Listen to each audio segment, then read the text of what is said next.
his focus was, I have to learn how to put gas in my car. Make sure that Rochelle teach you how to fill up your tank. And then every time I leave the hospital to go home, he would say, me. You know, he calls me, short for mommy. That's how we call each other. And I call him D, for short for daddy. So he would always tell me, be careful driving. Be careful driving. His focus was always to take care of me, keep me safe. And that's how much his love was for me and our children. But let me walk back in time 33 years ago. 33 years ago, when Rene and I were still young and innocent, Rene was offered a chance to practice medicine in Vernon. We were met and had lunch with various leaders of the Vernon community. It was at the Canton then, if you remember the restaurant.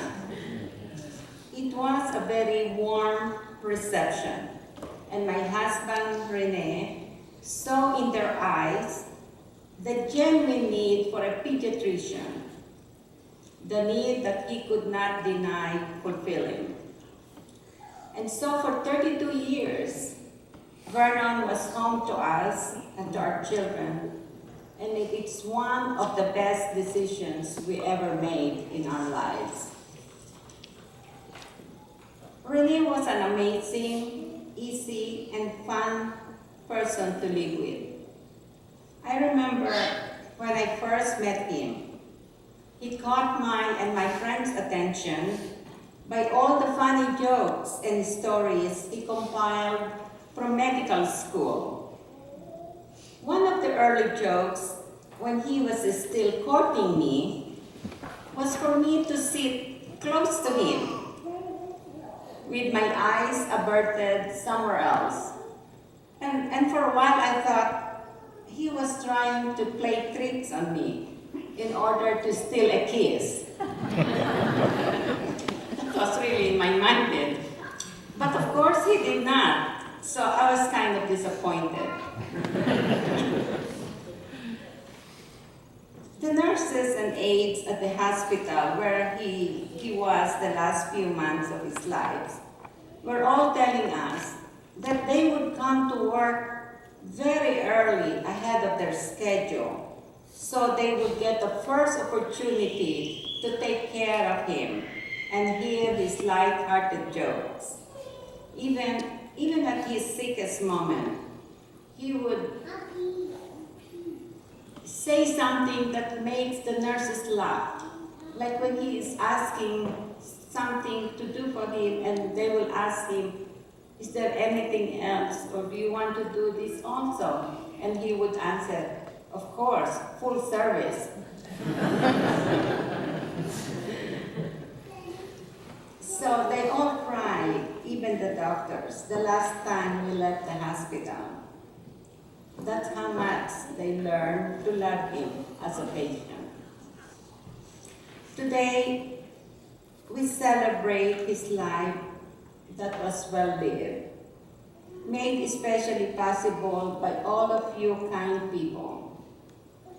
From the bottom of my heart, and on behalf of my family, I thank you, Glenna and Pat, for making today a special day in memory of my husband Rene. To Sherry and the choir, for the lovely music that touches the heart. Thank you. To Robert of the Sullivan Funeral Home, for putting in print the events of today for posterity. To Kathy and Luna, for the flowers to make this special time so beautiful. To Justin, Ronald, Aaron, Joey, Debbie, Randy, and Gary for assisting in the Holy Mass. to Don, to Dr. Tota, to Oscar de Aces, to Dr. Tolentino, to AJ, Vernon, to Aaron Tatarek, to Ray Hartgesel. I thank you so much for sharing the everlasting memories of my husband. And finally, but most important, to Sal and Kathy and Katie, Ben and Stella, Esther Cass, Evelyn, Joan, Diane, Teresa, Candy, and Nancy, and the Filipino community, and all those that I had missed mentioning. I'm sorry. And for the good food that will fill not just the stomach, but the soul. I thank you all in God's name. Dr. Maniago, as you know him, is looking down at us right now and smiling and happy to see that we're all together, gathered in his honor and memory. I wish to God He is with me, that He is with us, that we are celebrating, that we are having this celebration for reasons other than Him not being with us. I thank you so much, and God bless.